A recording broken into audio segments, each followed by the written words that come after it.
Hello everybody and welcome. In this video I'm going to show you how to add and manage Google Assistant for your PowerBuds Pro. You have to start by opening the application and now go to device.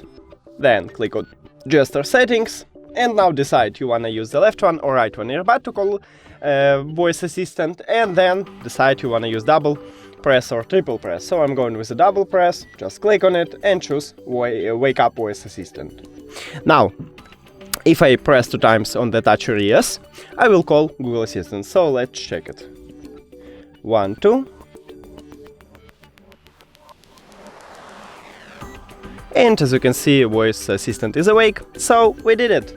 Thank you for watching this video. If you found it helpful, please consider subscribing to the channel and leave a like on the video. It's really important to us. See you later!